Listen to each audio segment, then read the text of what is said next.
Bienvenidos a Galería VIP. Vámonos a un viaje por el tiempo, al rock and roll en México con Rafael Acosta, que estuviste por todos lados del mundo poniendo nuestro nombre en todos lados. Buenas tardes, muchas gracias por la oportunidad, por la invitación. Pues sí, yo empecé en 1958, a los 16 años, en esta historia que sigo escribiéndola del rock and roll. Y bueno, he tenido muchas experiencias, facetas, grupos, he tenido la oportunidad de ir a muchas partes y de conocer grandes músicos y grandes personajes, pues por muchas partes del mundo, afortunadamente. En la cuna del rock and roll, cuando estaba en su apogeo, incluso ocuparon con los Locos del Ritmo un espacio en los Billboard. Bueno, sí, grabamos en Estados Unidos para la RCA Victor Americana, y entró en los pronósticos nuestra canción en la revista El Billboard para ingresar al Hit Parade. Uh-huh. Y cantábamos una canción que era mitad en inglés y mitad en español. ¿Cuál? Malagueña Salerosa. A ver, échate un cachito. Qué bonitos ojos tienes debajo de esas dos. La canción clásica, uh-huh, pero la hicimos en rock, y le hicimos un arreglo en inglés y en español. Y también tienes ahí una historia súper peculiar con el whisky a go-go en Estados Unidos. Ah, sí. ¿Con los Doors? Bueno, ya había pegado el grupo en México, en Latinoamérica, y teníamos la vista en Estados Unidos. Queríamos irle a vender ratones a Mickey Mouse. Y entonces conectamos una agencia, nos llevó a Estados Unidos, y finalmente entramos a trabajar al Whisky a Go-Go, que en esa época era un lugar pues muy importante artísticamente, ¿no?, para el rock. Entramos al Whisky a Go-Go y bueno, trabajamos de martes a domingo, descansamos los lunes, y entonces había dos grupos de planta, y había un grupo que era el suplente de cuando descansaba uno el otro. Era un grupo que venía de Santa Mónica, un grupo desconocido en esa época, que se llamaba Los Doors, con la formación que tuvieron siempre, vaya. Uh-huh. Entonces, pues ellos, los locos, para entrar al whisky, compramos un amplificador Fender así bien padre, que nos estaba haciendo falta, y pues llegamos con nuestro amplificador ahí al whisky, ahora sí ya completos. Y resulta que estuvimos alternando con los Doors unas 6-8 semanas, no recuerdo exactamente. Uh-huh.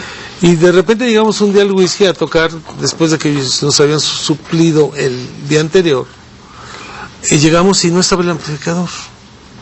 Ah, caray. Y buscamos, abajo de la tarima había una bodega, nada. En la bodega del whisky nada, los camerinos nada. Total, que nada por aquí, nada por allá, no había amplificador. Y empezó, oye, pues qué onda, pues ayer vinieron los Doors, y ¿de dónde agarramos esos cuads o qué onda? Ya nos dijeron, ahí en Santa Mónica vivían. Y bueno, tuvimos que ir a poner una demanda a la jefatura de policía por robo, no intento de robo, por robo, porque nunca apareció el bendito amplificador.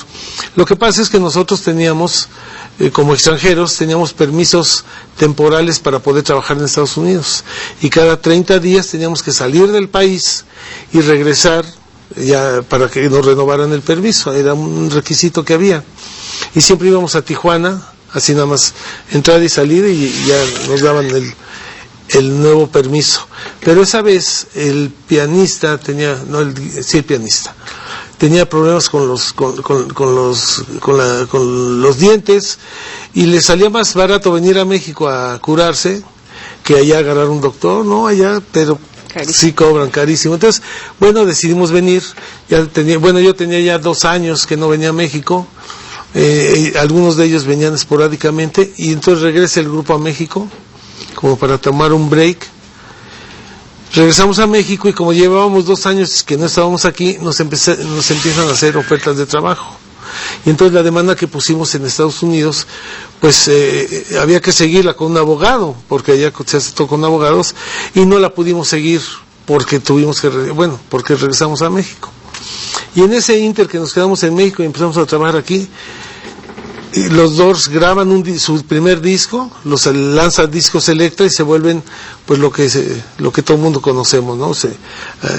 Conquistaron a todo el mundo. Alternaron con el Rey Lagarto antes de que fuera rey. Sí, pues como unas 8 veces, te digo. ¿Y Elvis Presley también los escuchó como público? Bueno, la vez que nos agarra la agencia, Leonard Artis se llamaba la agencia, y nos lleva a Estados Unidos, nos presenta en un evento que se llama Talent Night, que en donde se presentan todos los actos nuevos que llegan a California, a Hollywood.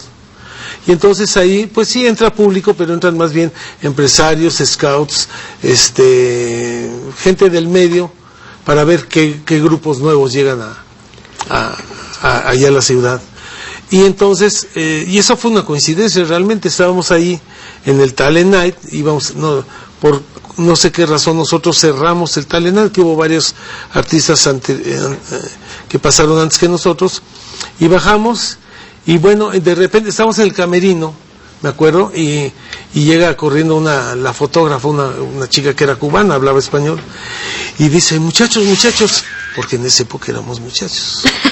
Nos dice, muchachos, acaba de llegar Elvis Presley. Y nosotros con el nervio que teníamos de por primera vez tocar en Estados Unidos para el público americano, la verdad que ni la pelamos, ¿no? Entonces salimos, bajamos, ya nos acomodamos 3, 4 y empezamos a tocar. ¿Y cuál sería la sorpresa? Que el salón se llamaba el Red Velvet, el salón. Era un salón así como en escalafón, las sillas y las mesas, y en la parte más arriba había unos como taburetes, así como hay aquí en los restaurantes de comida rápida. Y el escenario estaba aquí. ¿Cuál sería la sorpresa?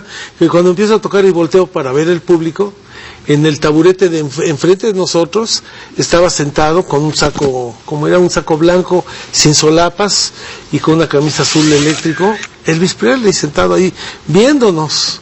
Bueno, pues fue una impresión tremenda, como si una monjita, llega el Papa y órale, ¿no? Así ¿No te tembló la bataca? Pues mira, ahorita que me acordé, no, pues fue una emoción muy fuerte, la verdad.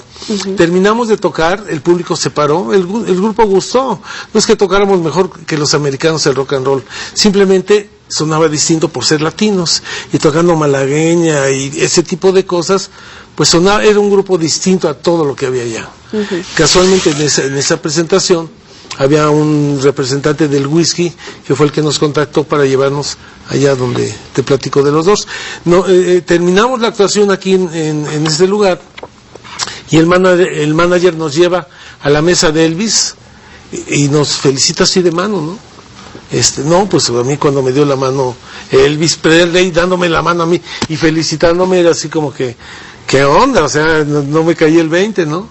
Y se fue rápido, traía unos guaruras ahí, se fue rápido, y a ninguno de nosotros se nos ocurrió una foto por la emoción de Elvis Presley y subir al taburete donde estaba él y toda la gente, y bueno, pues a nadie se le ocurrió una foto, que si me hubiera tomado una foto con Elvis, te la enseñaría, que la traería aquí tapada, ¿no? Pero bueno, pasó. Afortunadamente hubo un periodista mexicano ahí, que él sacó la nota en la prensa, y aquí en México, y ahí tengo que Elvis Presley nos felicitó en nuestra primera actuación en Estados Unidos. ¿Cuál es el ingrediente de los Locos del Ritmo que los puso a esos niveles con Billboard en esa época?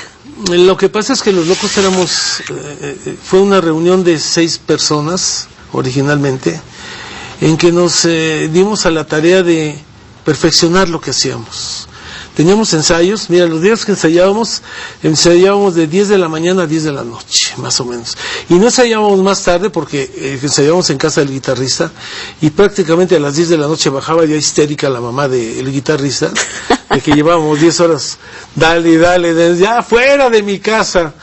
Pero éramos muy dados inclusive había no era espejo, era un vidrio, una pared de vidrio, y ensayamos frente al vidrio viendo los pasos y que todo el mundo levantara el pie a la misma altura. Claro, las coreografías. Muy perfeccionistas. Sí. Una característica del grupo fue las coreografías que hacíamos, que yo las empecé, porque aunque yo soy el baterista, yo antes de tocar ya la batería sentadito atrás. Yo tocaba con un solo tambor. Por ahí en una de las fotos viene la portada del primer LP, y yo tocaba con un tambor parado, porque pues yo no tenía batería, nada más era un tamborcito, su atril, y ahí paradito. Entonces, tocaba parado, y entonces un día se me ocurrió balancearme, y sentí que me ayudaba ese balanceo a tocar. Y entonces junto a mí pues, estaba el guitarrista, y acá estaba el cantante, y entonces de repente, a ver, haz este pasito tú. Y ya hacíamos el pasito. Y el cantante acá como palo, a ver, tú también, güey, a ver. Y ya empezamos ya el pasito, a ver, ahora 2 pasitos para acá y 2 para acá. Y así fue poco a poco, y entonces ahora uno para adelante, y así se fue haciendo la característica del grupo, las coreografías. Pero todo esto surgió porque a ti te empezó a gustar el güiro y lo empezaste a tocar. Bueno, yo desde chavo me atrajo mucho la música. Yo vivía más o menos cerca del Teatro Margo, que ahora se llama Blanquita, y entonces yo me iba a la puerta del Teatro Margo a ver entrar a los artistas. En esa época estaba la Orquesta América de Ninón Mundéjar, una orquesta cubana de puros negros, y cuando total me hice amigo del cuate de la entrada, y me dejaba ya entrar al teatro, y me iba a los camerinos. Me gustaba oír mucho cómo aplicaban lo cubano, chico, y entonces y cuando tocaban me embelesaba viéndolos, ¿no?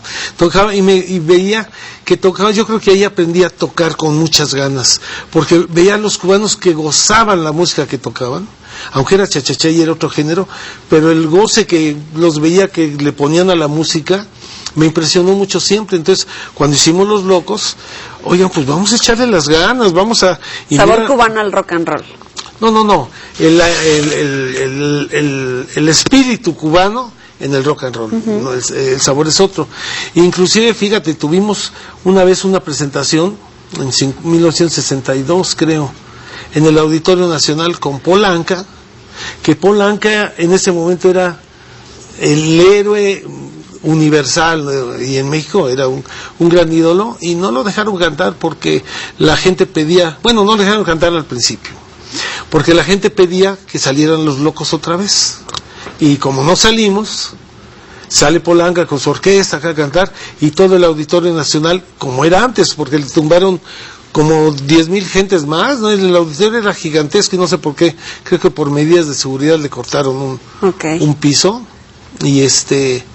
y todo el público, locos, y no lo dejaron cantar 3 canciones.